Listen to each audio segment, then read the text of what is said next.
Hello. Hi. Hopefully you have your Bibles. If not, you can just listen to the sound of my voice. Today is January 3rd, and I am reading from the one-year Chronological Bible. January 3rd, the flood covers the earth. Genesis 7, 1 through 24. When everything was ready, the Lord said to Noah, "Go into the boat with all your family, for among all the people of the earth I can see that you alone are righteous. Take with you 7 pairs, male and female, of each animal I have approved for eating and for sacrifice, and take 1 pair of each of the others. Also take 7 pairs of every kind of bird. There must be a male and a female in each pair, to ensure that all life will survive on the earth after the flood. 7 days from now, I will make the rains pour down on the earth, and it will rain for 40 days and 40 nights until I have wiped it from the earth, all the living things that I have created." So Noah did everything as the Lord commanded him. Noah was 600 years old when the flood covered the earth. He went on board the boat to escape the flood, he and his wife and his sons and their wives. With them were all the various kinds of animals, those approved for eating and for sacrifice, and those that were not, along with all the birds and the small animals that scurry along the ground. They entered the boat in pairs, male and female, just as God had commanded Noah. After 7 days, the waters of the... Oh, God. Sorry, everybody. Sorry. My iPad just slipped right off. No, there was not a flood in my home. It just slipped right off. Okay. Welcome to my Bible channel. Never a dull moment around here. Okay. Where was I?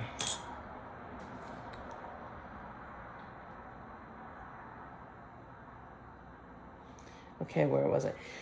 I'm just going to hold on to my iPad in case. When Noah was 600 years old, on the 17th day of the second month, all the underground waters erupted from the earth, and the rain fell in mighty torrents from the sky. The rain continued to fall for 40 days and 40 nights. That very day, Noah had gone into the boat with his wife and his sons, Shem, Ham, and Japheth, and their wives. With them in the boat were pairs of every kind of animal, domestic and wild, large and small, along with the birds of every kind. 2 by 2 they came into the boat, representing every living thing that breathes.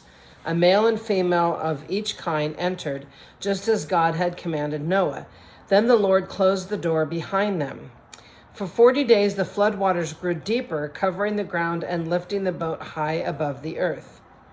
As the waters rose higher and higher above the ground, the boat floated safely on the surface.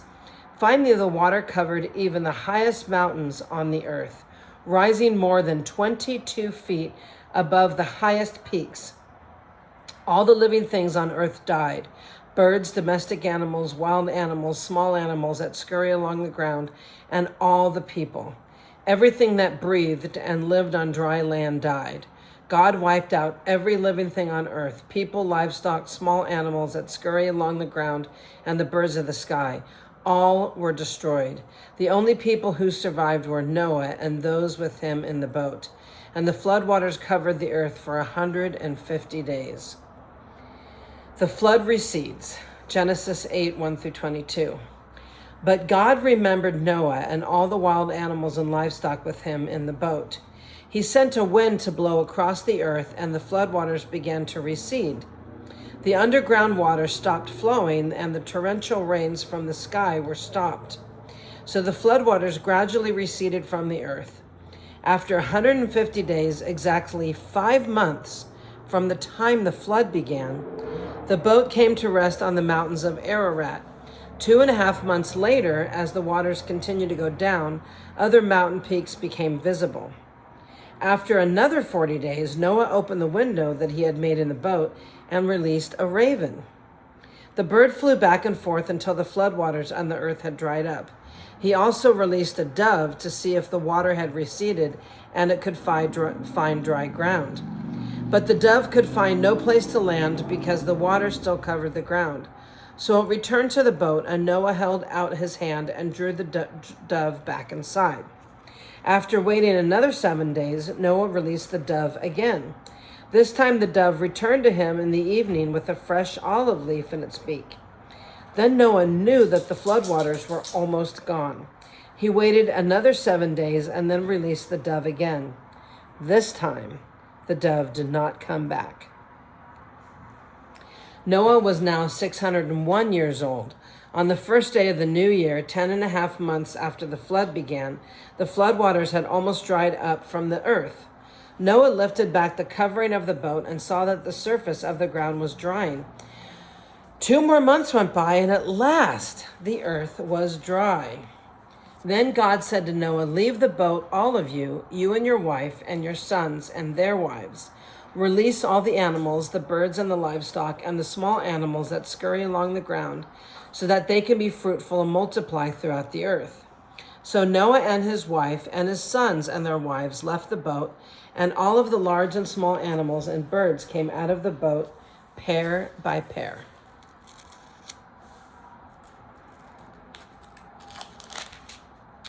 Then Noah built the altar to the Lord, and there he sacrificed as burnt offerings the animals and birds that had been approved for that purpose. And the Lord was pleased with the aroma of the sacrifice, and he said to himself, "I will never again curse the ground because of the human race, even though everything they think or imagine is bent towards evil from childhood. I will never again destroy all living things. As long as the earth remains, there will be planting and harvest, cold and heat, summer and winter, day and night." And God's covenant with Noah, Genesis 9, 1-17. Then God blessed Noah and his sons, and he told them, "Be fruitful and multiply, fill the earth. All the animals of the earth and all the birds of the sky and all the small animals that scurry along the ground and all the fish in the sea will look on you with fear and terror. I have placed them in your power. I have given them to you for food, just as I have given you grain and vegetables. But you must never eat any meat that still has the life blood in it. And I will require the blood of anyone who takes another person's life. If a wild animal kills a person, it must die. And anyone who murders a fellow human being must die. If anyone takes a human life, that person's life will also be taken by human hands. For God made human beings in his own image. Now be fruitful and multiply and repopulate the earth." Then God told Noah and his sons, "I hereby confirm my covenant with you and your descendants, and with all the animals that were on the boat with you, the birds, the livestock, and all the wild animals, every living creature on earth. Yes, I am confirming my covenant with you. Never again will floodwaters kill all living creatures, and never again will a flood destroy the earth." Then God said, "I'm giving you a sign of my covenant with you and with all living creatures for all generations to come. I have placed my rainbow in the clouds. It is the sign of my covenant with you and with all the earth. When I send clouds over the earth, the rainbow will appear in the clouds, and I will remember my covenant with you and with all living creatures. Never again will the floodwaters destroy all life." And guess what? They never have. "When I see the rainbow in the clouds, I will remember the eternal covenant between God and every living creature on earth." Then God said to Noah, "Yes, this rainbow is the sign of the covenant I'm confirming with all the creatures on earth." So every time you see a rainbow, remember that that's God's covenant to us. Noah's sons, Genesis 9:18, 10-1. The sons of Noah who came out of the boat with their father were Shem, Ham, and Japheth. Ham is the father of Canaan. From these 3 sons of Noah came all the people who now populate the earth. Let me say that again. The sons of Noah were Shem, Ham, and Japheth. Ham is the father of Canaan. From these three sons of Noah came all the people who populate the earth. So we're all related to Shem, Ham, and Japheth. We are all the descendants of Noah. After the flood, Noah began to cultivate the ground, and he planted a vineyard. One day he drank some wine he had made, and he became drunk and lay naked inside the tent. Ham, the father of Canaan, saw that his father was naked and went outside and told his brothers. Then Shem and Japheth took a robe and held it over their shoulders and backed into the tent to cover their father. As they did this, they looked the other way so that they would not see him naked. When Noah woke up from his stupor, he learned what Ham, his youngest son, had done. Then he cursed Canaan, the son of Ham. May Canaan be cursed. May he be the lowest of servants to his relatives. Then Noah said, May the Lord, the God of Shem, be blessed, and may Canaan be his servant. May God expand the territory of Japheth. May Japheth share the prosperity of Shem, and may Canaan be his servant. Noah lived another 350 years after the great flood. He lived 950 years, and then he died. He almost lived 1,000 years. That's crazy.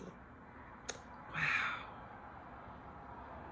This is the account of the families of Shem, Ham, and Japheth, the three sons of Noah.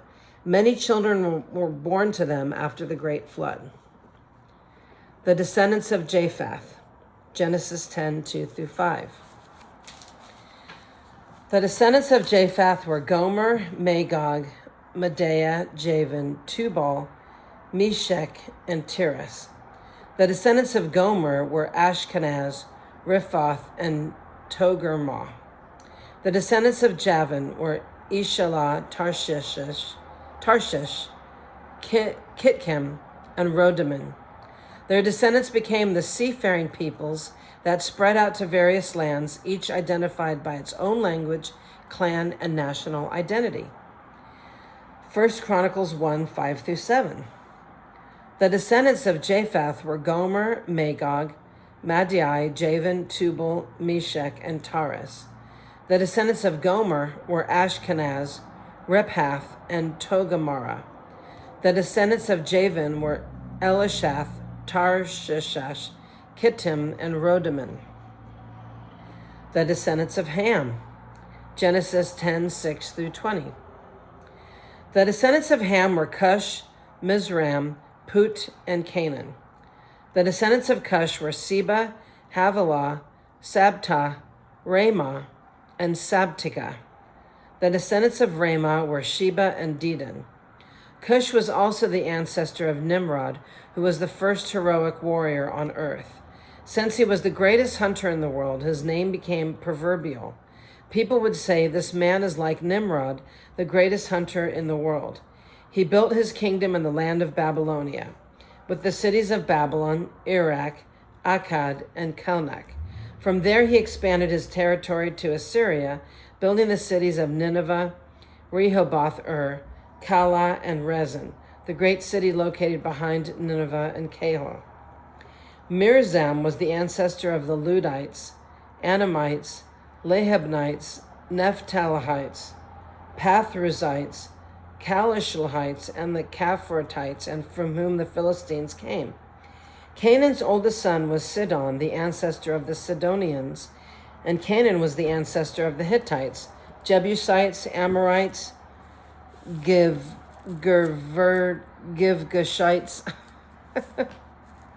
Almost sounds like Gesundheit.